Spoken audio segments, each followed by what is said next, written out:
आप सभी को बहुत बहुत नमस्कार। अभी मैं आप सभी के सामने हम सभी के प्रिय कवि लेखक आदरणीय जयप्रकाश कर्दम सर की कविता जिसका शीर्षक है गूंगा नहीं था मैं का काव्य पाठ करने जा रही हूँ। कविता कुछ इस प्रकार है। गूंगा नहीं था मैं, गूंगा नहीं था मैं कि बोल नहीं सकता था, गूंगा नहीं था मैं कि बोल नहीं सकता था। जब मेरे स्कूल के मुझसे कई क्लास छोटे बेढंगे से एक जाट के लड़के ने मुझसे कहा था, अरे ओ मौर्या ज़्यादा बिगड़े मत, अरे ओ मौर्या ज़्यादा बिगड़े मत, कमीज को पैंट में दबा के मत चल। और मैंने चुपचाप अपनी कमीज़ पैंट से बाहर निकाल ली थी।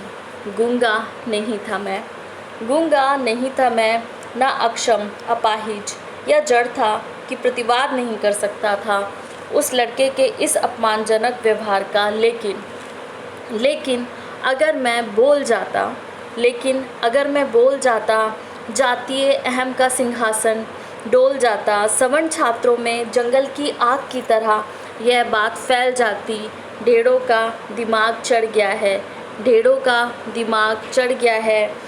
मिसलगढ़ी का एक चमार का लड़का काजीपुरा के एक जाट के छोरे से अड़ गया है।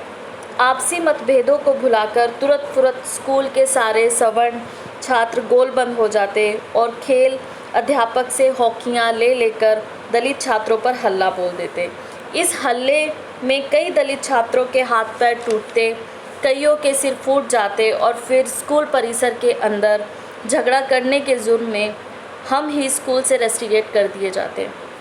हालांकि यह कविता यहीं समाप्त हो जाती है, लेकिन इस कविता के अंदर जहाँ एक और दलित समाज का जातीय संघर्ष नज़र आता है, कहीं ना कहीं इसमें दलित का जो पीड़ा का स्वर है इस कविता में साफ तौर पर नज़र आता है।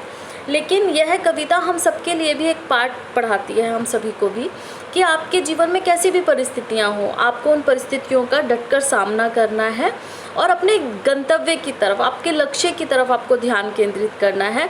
जिस दिन आप अपने लक्ष्य तक पहुंच जाते हैं, अपने गंतव्य को प्राप्त कर लेते हैं, आपके गंतव्य के प्राप्त करने के बाद की जो स्थिति होगी वो हर उस एक व्यक्ति के मुंह पर तमाचा होगी जिसने कभी भी आपकी स्वाभाविक सी गति को रोकने का प्रयत्न किया होगा। इस संभावनाओं से भरी इस कविता के लिए मैं आदरणीय जयप्रकाश कर्दम सर की कृतज्ञ हूँ। इसी के साथ मेरी ओर से धन्यवाद। नमस्कार।